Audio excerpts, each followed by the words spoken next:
If you're over the age of 40 and you feel like you're doing everything right, but you're not quite building the muscle that you thought you were going to, this is the video for you. Today, I'm going to share with you the 3 major ways that I see adults make mistakes when trying to build muscle. These are mistakes that are easily fixable, and I'll show you how to do that today. I'm Keegan with Peak City Gym, the premier fitness resource for adults over 40. We've been helping adults over 40 in Apex, North Carolina, lose weight, build muscle, and to regain the confidence that they used to have. Together, our team has over 30 years of experience, and today I'm going to share with you our experience and our knowledge to help you build more muscle more efficient. Here's what's frustrating, and a lot of people are starting to learn this, but what worked in your 20s is not necessarily going to work in your 40s. The principles are the same, but we need to apply them in a slightly different way. If you're over the age of 40 and you're looking to be more fit and active and confident in your life, make sure you hit that subscribe button because that's what this channel's dedicated to. It's meant for people just like you. The protein problem. Let's start with the first major issue, and that's protein consumption. Or more likely, the distribution of our calories throughout the day. Now you may be thinking, I eat plenty of protein, I have a well-balanced diet throughout the course of the day. And unfortunately, that's rarely what we find. When I'm doing strategy sessions or nutrition coaching with adults just like you, it's more often than not they're under-consuming protein. Some people know that they are under-consuming protein, yet they struggle to still eat enough, or they're just totally unaware of how much protein they really need. The RDA of 0.36 grams per pound of body weight is really just to make sure you're not deficient. That's not enough to equal muscle growth, and it definitely does not account for what happens after 40. Your body essentially becomes more resistant to protein and strength training, so you have to work a little bit harder to make up for it. Research shows that adults over 40 need roughly 40 to 70% more protein to trigger the same muscle building signal that we would get when we were younger. This is just physiology, and it's something that we need to work with and we can't change. Here's what it looks like in real numbers. If you're a 180-pound person, you're gonna need to eat roughly 145 to 180 grams per day.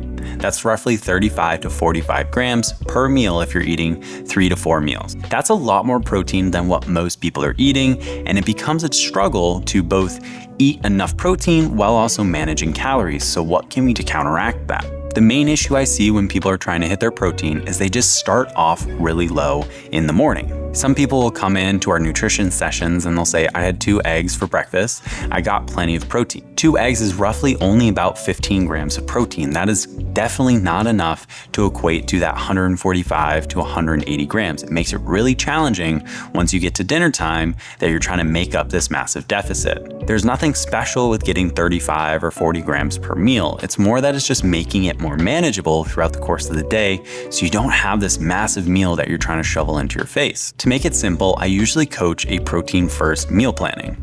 Essentially, when you're going to build yourself a meal or you're eating out, I always focus on my protein first. Whether that be a meat product or a vegetable product, whatever it is, I'm always focusing and making sure I hit my protein goals first. After that, if I'm still hungry, if there's still space in my stomach, I'll go into the carbs and the veggies and any other healthy fats. Most proteins typically going to have good fats in it anyways. It's going to be cooked in fat or will naturally have fat in it, so you don't have to worry too much about that. But the carbs and the veggies are going to be great additives to kind of fill up the rest of the meal. When you ensure that you have adequate protein in your meals, say that 35 to 45 grams, depending on where you are, that's going to make sure that each and every meal is successful. Anything after that, beyond that, is going to be just gravy. Why this works is protein is really satiating. It's very filling. So when we eat a lot of protein, that 30 to 40 grams, we're gonna feel more full and have less room for the other additives like crazy carbs or anything like that. Protein is so essential because it provides our body with the building blocks necessary for building muscle. Our amino acids that are coming from our proteins are going to go directly into our muscles and help us build bigger, stronger muscle. Section 2, progressive overload. The next major issue that I see when it comes to adults training in the gym is they're not appropriately using progressive overload. Progressive overload is the idea that we're progressively increasing the difficulty of whatever movement or exercise we're doing.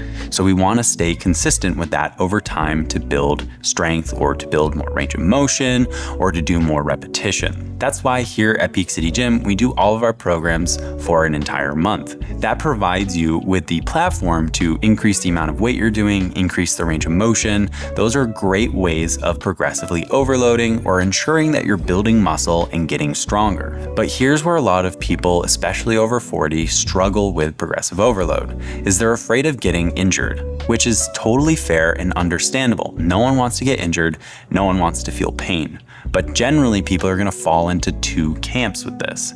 They're either going to be so gung-ho that they ultimately push themselves to get injured, or they're so afraid of getting injured that they don't really push themselves at all, and they're losing that signal to tell their body to build more muscle. Both of these methods are not great for building muscle because if you're constantly getting injured and getting healthy again, even though you are pushing yourself, you're not being consistent, and we need that consistency, especially as we age. In the other camp, you're just not giving your body the signal that it needs to build muscle because you're not pushing yourself hard enough. So we need to find this happy medium. What that generally looks like is finishing your set with 1 to 2 reps in reserve. That ensures that you're not pushing too hard, that you're technically failing, which means your form starts to break down, or you're not pushing yourself hard enough where you're not stimulating that muscle growth. The key here is maintaining good form throughout the entire set. So repetition 1 should look exactly like repetition 10 or however many you're doing. So if you're ending every set like you could do 5 more, you're probably not pushing yourself hard enough. But in the inverse, if you're doing every set where you're not able to do any more repetitions, or you're starting to feel a little pain or ache in whatever exercise you're doing, you're probably doing too much. One key thing that we should kind of identify and talk about is the difference between joint discomfort and muscular pain and just muscle soreness. Because it is normal for your muscles to get fatigued and to kind of burn throughout the exercise, but that's a very different sensation and feeling than joint pain or kind of pulling a muscle. So being a little bit more in our own body and kind of aware of what's going on within our body can help us prevent a lot of those unnecessary injuries. One last thing on this topic that I want you to understand is that comfort zone is probably doing more harm than good. We need to have strong muscles to support those joints to prevent the injuries that we may run into throughout the course of our daily life. There's a lot of unpredictability in life and just in nature that we need to prepare ourselves for by getting stronger in the gym. Section 3, the recovery reality. As we age, recovery really becomes a non-negotiable. It's something that we need to put some effort or at least attention in. There are a lot of things that I could or you could probably get away with when you were in your 20s or even in your teens. That's just not the case anymore. Research has shown that adults over 40 typically need an entire day or 2 more recovery than someone in their 20s just to get back to their same point. Why this is important is if we're constantly training when we're fatigued, we're never really fully recovering and we're not really progressing.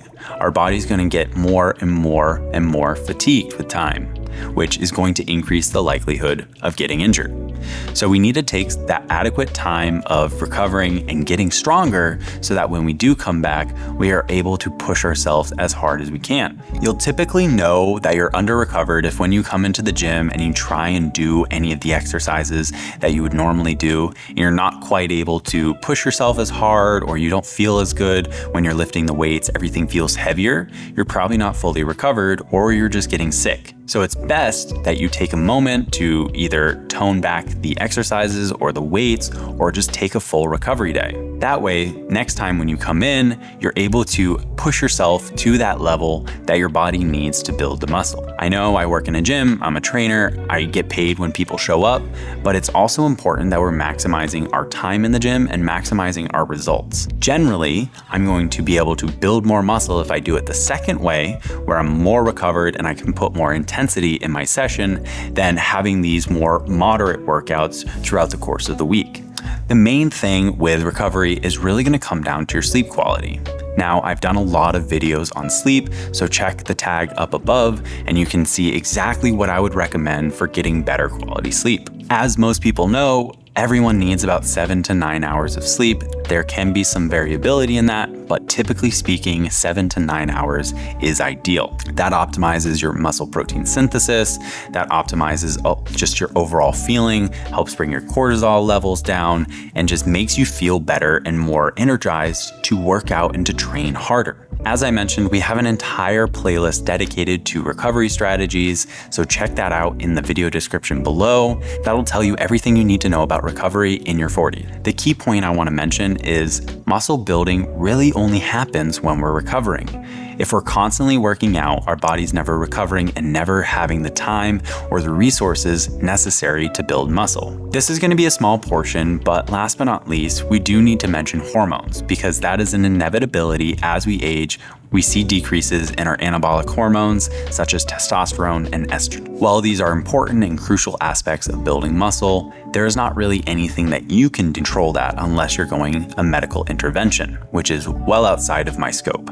So if you do think that you are deficient in any of those hormones, definitely talk to your doctor and see if there's any. Otherwise, just do the first 3. In essence, you can't control your hormones other than medical intervention, but you can control how much protein you have, how well you recover, and the intensity you're putting in the gym. So focus on those 3 things and you're going to build muscle regardless. This is ultimately why consistency is more important than anything when it comes to building muscle over 40. The margin for error is a lot smaller than what you were able to or get away with when you were in your 20s. You have to put a little bit more focus and emphasis in staying consistent, doing the things that you know you need to do to be able to get the results you want. Your body hasn't given up on building muscle in your 40s. It's just become more challenging, so you need to be more strategic. With proper strategy and proper attention, you can build muscle and you can get more fit. So if you're looking to build more muscle, get more confident, and maybe lose some weight, come check us out, Peak City Gym here in Apex, North Carolina. We have tons of free content here on YouTube and on our Facebook group. So check us out there. Links will be in the description. Until next time, I wish you guys the best of luck building muscle. See ya.